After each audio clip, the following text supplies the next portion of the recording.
34 दिनों से जारी महाविनाश की जंग और हर दिन तबाही का नया चैप्टर। हर दिन फिजाओं में घुली बारूद की गंध, आसमान से बरसती मौत और मौत पर मातम मनाती इंसानियत। नमस्कार, मैं हूं श्रीवर्धन त्रिवेदी। सनसनी में आज मैं लेकर आया हूं ट्रंप की हुंकार और जीरो रिजल्ट की कहानी। ट्रंप के हवाई दावों से हुई फजीहत की कहानी, जिसके खुलासे ने पूरी दुनिया में फैला दी है सनसनी। 19 मिनट की हुंकार, result zero. We've beaten and completely decimated Iran. मैदान जंग में ट्रंप का तेल काट। The countries of the world that do receive oil through the Hormuz Strait must take care of that passage. Hormuz strait पर Trump के U turn की सनसनी। Let France do it. They get a lot of oil from the strait. Let the European countries do it. महायुद्ध से Trump का exit plan.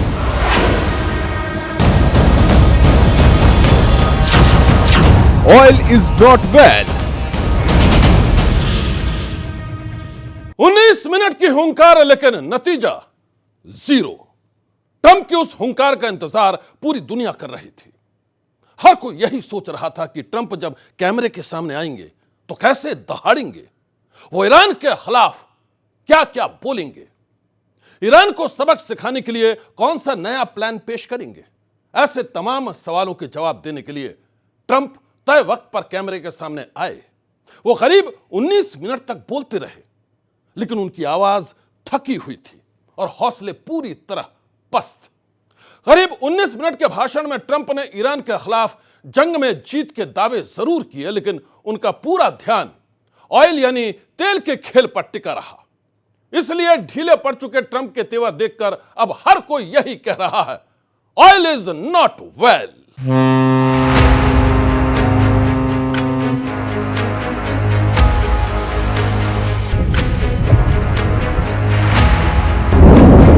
La ilaha illallah.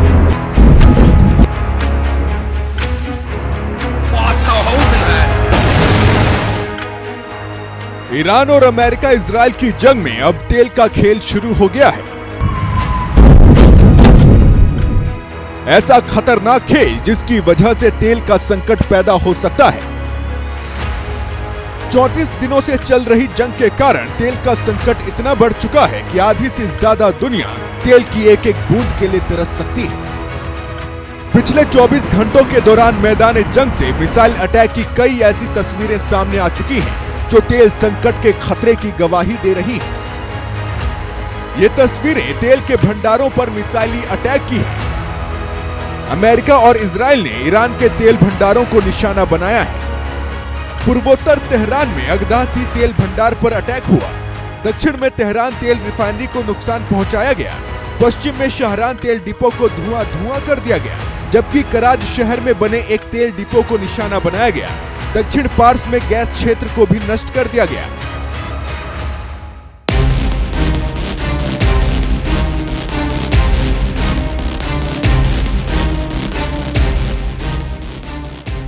America और Israel की air strike ने Iran के कई तेल भंडार और दूसरी एनर्जी फैसिलिटीज को भारी नुकसान पहुंचाया है।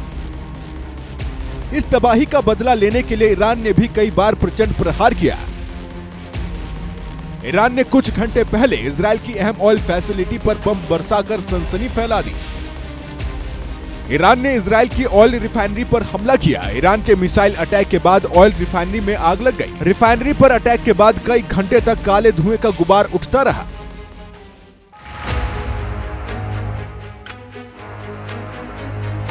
ईरान की मीडिया ने दावा किया है कि मिसाइलों का मलबा उत्तरी शहर हाइफा में एक बिजली उत्पादन केंद्र पर गिरा, जिससे कई इलाकों में अंधेरा छा गया। हाइफा पर अटैक को ईरान ने दक्षिण पार्स गैस क्षेत्र पर हुए हमले का बदला करार दिया है। इसके अलावा ईरान ने इजराइल के कई शहरों पर ताबड़तोड़ जवाबी हमले किए हैं। ईरान ने इजराइल के सैन्य ठिकानों के साथ साथ एनर्जी फैसिलिटी को निशाना बनाया। कई औद्योगिक और नागरिक ठिकानों पर भी अटैक किया गया। अमेरिका और इजराइल के हमलों का बदला लेने के लिए ईरान अपने दुश्मनों पर चौतरफा वार कर रहा है। इस कड़ी में ईरान ने हॉर्मुज स्ट्रेट पर कब्जा जमाकर सबसे घातक पलटवार किया है। ईरान ने महीने भर से यहां जबरदस्त नाकेबंदी कर रखी है, जिसकी वजह से सैकड़ों जहाज फंसे हुए हैं। हॉर्मुज स्ट्रेट पर कब्जा करके ईरान ने तेल की सबसे बड़ी सप्लाई चेन को पूरी तरह से ब्लॉक कर रखा है। आधी से ज्यादा दुनिया में तेल और गैस की किल्लत से हाहाकार मचा हुआ है। ईरान ने अमेरिका और इजराइल के खिलाफ 34 दिनों से चल रही जंग में हॉर्मुज स्ट्रेट को अपनी ढाल बना लिया है, जबकि हकीकत यह है कि ईरान अब हॉर्मुज को ब्लॉक करके पूरी दुनिया को ब्लैकमेल करना चाहता है। ईरान का कहना है कि उसने हॉर्मुज स्ट्रेट को सिर्फ दुश्मनों के लिए बंद किया है। दोस्तों के लिए यह रास्ता पहले भी खुला हुआ था और आज भी खुला हुआ है। ईरानी न्यूज एजेंसी के मुताबिक स्ट्रेट ऑफ हॉर्मुज के उस पार अभी भी 400 जहाज फंसे हुए हैं। अब ईरान उन जहाजों को अप्रूवल देगा, तब कहीं जाकर वो अलग अलग देशों में सामान पहुंचा पाएंगे। इन जहाजों में तेल और गैस के टैंकरों के साथ बड़े बड़े कार्गो शिप्स हैं। जो शिप उस पार रुके हैं वो अमेरिका का साथ देने वाले देशों के हैं। अब ट्रंप ने भी उन जहाजों को उनके हाल में छोड़ने का मन बना लिया है। अमेरिका के राष्ट्रपति ट्रंप एक तरफ तो अपनी जीत के दावे कर रहे थे, वो अपनी पीठ थपथपा रहे थे, और दूसरी तरफ उन्होंने हॉर्मुज स्ट्रेट के संकट पर यू टर्न ले लिया। ट्रंप ने ऐलान किया है कि हॉर्मुज स्ट्रेट के संकट से उनका कोई लेना देना नहीं है। इसका मतलब यह है कि हॉर्मुज के सवाल पर अब ट्रंप ने सबको मझधार में छोड़ दिया है। ट्रंप के पीछे हटने के ऐलान से बूंद बूंद तेल के लिए तरस सकती है आधी दुनिया। हॉर्मुज स्ट्रेट पर ईरान के कब्जे ने दुनिया के सामने तेल का संकट पैदा कर दिया है, और इस संकट के बीच सुपर पावर अमेरिका ने हॉर्मुज स्ट्रेट को लेकर अपने पुराने स्टैंड से यू टर्न ले लिया है। एक वो भी वक्त था जब अमेरिकी राष्ट्रपति ट्रंप हॉर्मुज स्ट्रेट को ट्रंप स्ट्रेट कहते थे, लेकिन अब वो साफ कह रहे हैं कि उनका इससे कोई लेना देना नहीं है। जिसे भी तेल चाहिए वो खुद इस संकट का सामना करे। ट्रंप के रवैये में आए इस बदलाव से पूरी दुनिया हैरान है। जब 28 फरवरी को ये युद्ध मिडिल ईस्ट में शुरू हुआ था, उस वक्त दुनिया को लग रहा था, और ट्रंप साहब और इजराइल को भी, क्योंकि उन्होंने बिल्कुल बंदोबस्त किया हुआ है, ये लड़ाई 1 मिनट में नहीं शुरू होती है। उन्होंने तमाम बड़ा प्लान बनाया हुआ था। तो अब जो उनका प्लान था कि 1 हफ्ते 2 हफ्ते में ईरान बिल्कुल झुक जाएगा, उनको नहीं पता था कि ईरान के पास कितने शहीद ड्रोन्स थे, कितने मिसाइल्स थे, कितनी हिम्मत थी, और IRGC का ऑर्गेनाइजेशन क्या था।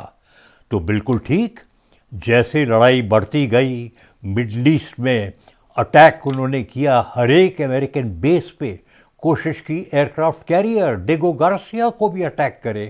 तो प्रेसिडेंट ट्रंप थोड़े पीछे हट गए और रणनीति स्ट्रेटजी बदली की। इससे पहले ट्रंप ने कई बार ये दावा किया था कि वेनेजुएला की तरह बहुत जल्द ईरान के तेल का कारोबार भी अमेरिका करेगा, लेकिन शायद अब ट्रंप को समझ में आ गया है कि ये सब इतना आसान नहीं है। ट्रंप ने समझा था कि जैसे मिडल ईस्ट में बाकी देश के ऊपर उसका कंट्रोल है, क्योंकि पुराने ज़माने में ईरान का तेल अमेरिका कंट्रोल करता था, बुशेयर रिफाइनरी, अमेरिकन ऑयल कंपनीज। तो उन्होंने सोचा वो दिन वापस आने चाहिए, क्योंकि उनको वेनेजुएला से जब उन्होंने रातों रात एक टेक ओवर कर लिया और अपनी कंपनियों को वापस भेज दिया, और तेल चल रहा है वेनेजुएला से, भारत को भी मिल रहा है, तो उन्होंने सोचा ये ईरान पे भी हम करें, क्योंकि ईरान तेल देता है चाइना को, ईरान तो इसलिए।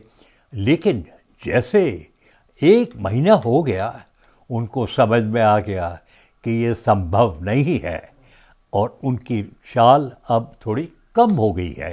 कोशिश की उन्होंने पहले में, लेकिन पूरी रणनीति स्ट्रेटजी उनको बदल करनी पड़ी।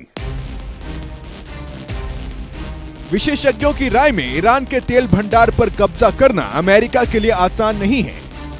रूस जैसे देश भी खुलकर कह चुके हैं कि अमेरिका इस सपने को कभी पूरा नहीं कर पाएगा।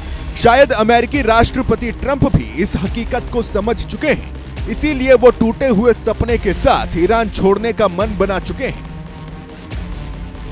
इंग्लिश में कहते हैं it is a hypothetical question, क्योंकि ईरान की दोस्ती है चाइना के साथ, ईरान की दोस्ती है रशिया के साथ, ईरान की दोस्ती है नॉर्थ कोरिया के साथ, तो वो नहीं देखेंगे कि ऐसी कभी भी हालत हो। कोई भी देश इस शताब्दी में दूसरी देश को नहीं कंट्रोल कर सकता, वर्ल्ड वॉर हो जाएगी। और ईरान एक बड़ा देश है, सिविलाइजेशन है, कितनी कोशिश की अमेरिका ने वियतनाम को कंट्रोल करने के लिए, कोशिश की अफगानिस्तान को कंट्रोल लेके, वो नहीं कर सके, बॉडी बैग्स के साथ वापस गए। स्ट्रेट ऑफ हॉर्मुज एक जलमार्ग है। यह ओमान और ईरान के बीच बना बेहद सकरा रास्ता है जो फारस की खाड़ी को ओमान की खाड़ी और अरब सागर से जोड़ता है। खाड़ी के सभी मुख्य तेल उत्पादक देशों को दुनिया भर की रिफाइनरियों और बाजारों से यही रास्ता जोड़ता है। हॉर्मुज स्ट्रेट सऊदी अरब, संयुक्त अरब अमीरात, कुवैत, कतर, इराक, बहरीन और ईरान से आने वाले तेल के निर्यात का मुख्य मार्ग है। इस जल मार्ग से गुजरने वाला ज्यादातर तेल एशियाई देशों को सप्लाई किया जाता है। इन देशों में चीन, भारत और जापान के नाम सबसे अहम हैं।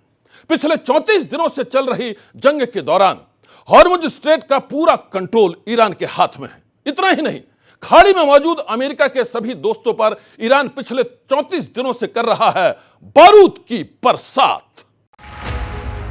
पिछले 34 दिनों में ईरान ने अपने दुश्मन इजराइल के साथ साथ कई पड़ोसी देशों पर भी हमले किए हैं। ईरान ने मिडिल के उन सभी देशों पर बारूद बरसाया जो अमेरिका के पुराने सहयोगी हैं। ईरान ने कुवैत में कई ठिकानों पर ड्रोन अटैक किए। ईरान के ड्रोन अटैक में कुवैत की सबसे बड़ी तेल रिफाइनरी मीना अल अहमदी को 2 बार निशाना बनाया गया। ईरान का अगला टारगेट बना अमेरिका का एक और सहयोगी देश सऊदी अरब। ईरान ने सऊदी अरब में सबसे बड़े घरेलू तेल रिफाइनरी रास तनूरा संयंत्र पर ड्रोन अटैक किया। ड्रोन अटैक को नाकाम करते वक्त रिफाइनरी में आग लग गई। आग लगने की वजह से संयंत्र का कामकाज ठप हो गया। इन हमलों के बीच ईरान ने हॉर्मुज स्ट्रेट को भी ब्लॉक कर रखा है। अमेरिका के यू टर्न से एक बात साफ हो गई है कि अब इस इलाके में पूरा कंट्रोल ईरान के पास ही रहेगा। ऐसे में सवाल ये है कि अगर ये कंट्रोल और ज्यादा बढ़ा तो क्या होगा।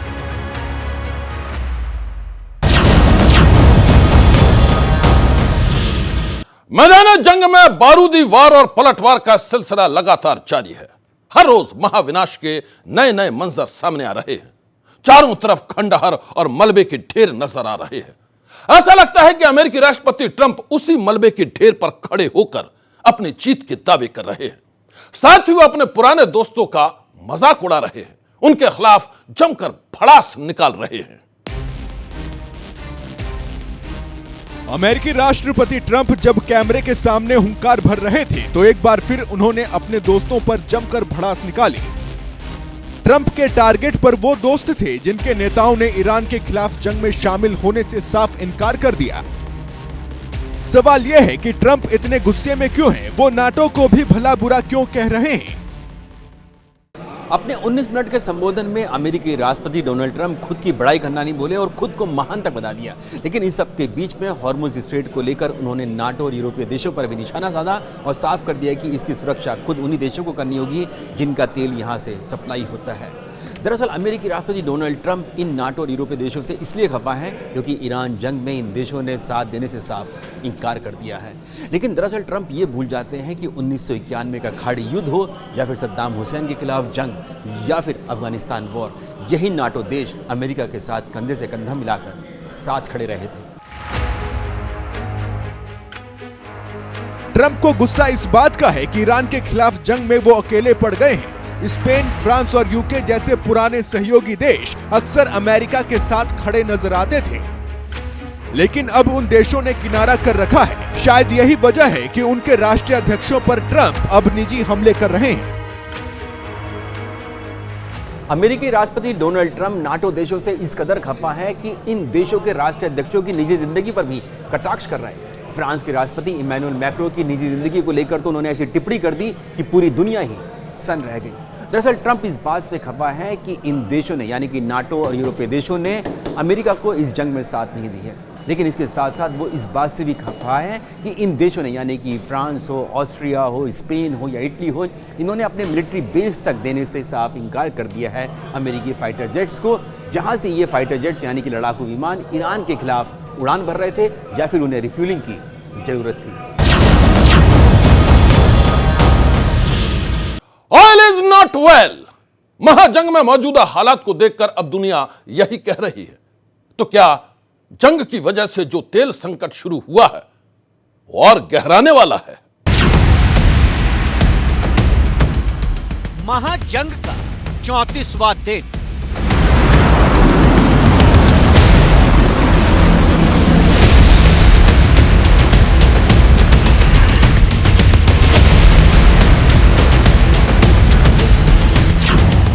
तेल पर ताला, दुनिया बेहाल।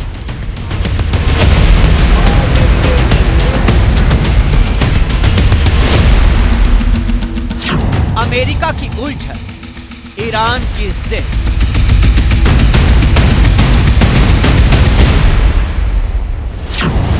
जंग का नया खेल, कई मोर्चों पर वार।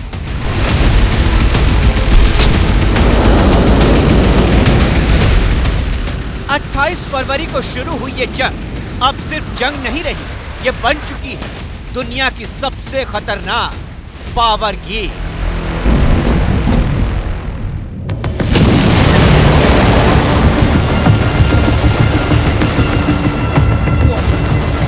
पहले सवाल था कितने दिन चलेगी लड़ाई, फिर सवाल बना कितने हफ्ते, और अब 1 महीने से ज्यादा बीत चुका है, लेकिन जंग के अंत का कोई पुख्ता संकेत नहीं।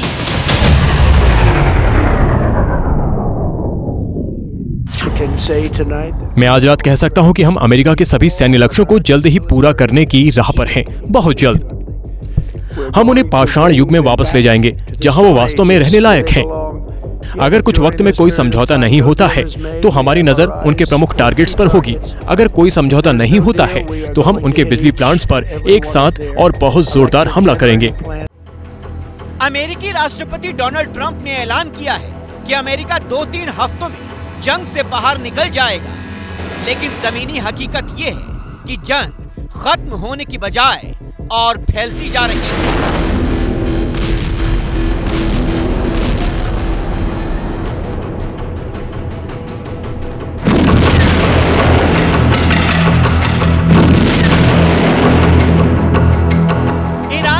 शुरुआत में भारी नुकसान झेला, आज वही ईरान, अमेरिका और इजराइल को हर मोर्चे पर उलझा रहा है। हॉर्मुज़ स्ट्रेट बंद, दुनिया में तेल संकट, खाड़ी देशों में हमले, और अब अमेरिका के अपने सहयोगी भी उससे दूरी बनाते दिख रहे हैं।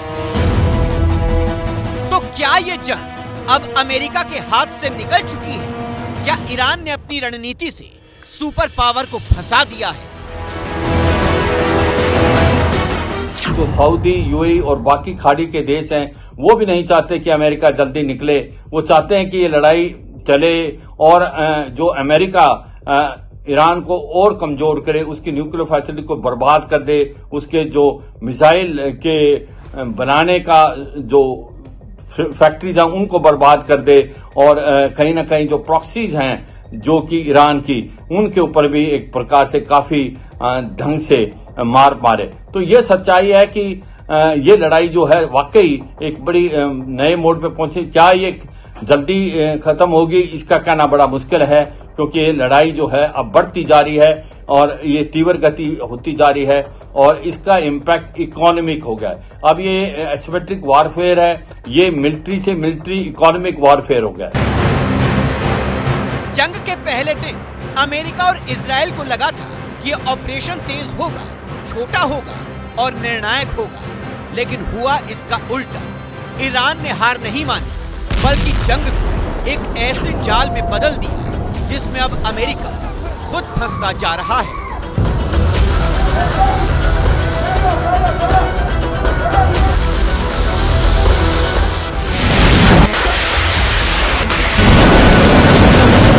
मिसाइल, ड्रोन और लगातार हमले, ईरान ने हर दिन हर रात अपने वार जारी रखे हैं। जंग के 34 दिन गुजर गए हैं, लेकिन इसके बाद भी ईरान के हौसले पस्त नहीं हुए हैं, बल्कि वो और भी मजबूती के साथ हमले कर रहा है।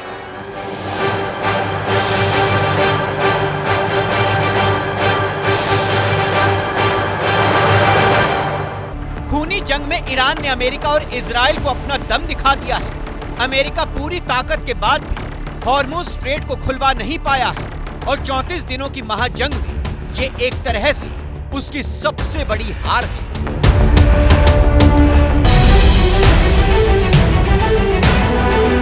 जानकारों की माने तो ये जंग अब अमेरिका की रणनीति की सबसे बड़ी विफलता बन रही है। तो क्या ईरान ने कम संसाधनों के बावजूद दुनिया की सबसे बड़ी ताकत को उलझा दिया है? और सबसे बड़ा सवाल, क्या यह महाजंग यहीं रुकेगी या बन जाएगी एक और विश्व युद्ध की शुरुआत?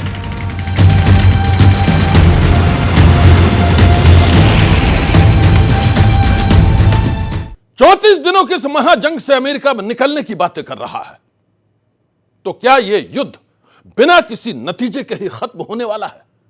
यह सबसे बड़ा सवाल है। आज की सनसनी में बस इतना ही। आप रहिएगा होशियार। सन्नाटे को चीरती सनसनी कल फिर देगी दस्तक आपकी दहलीज पर।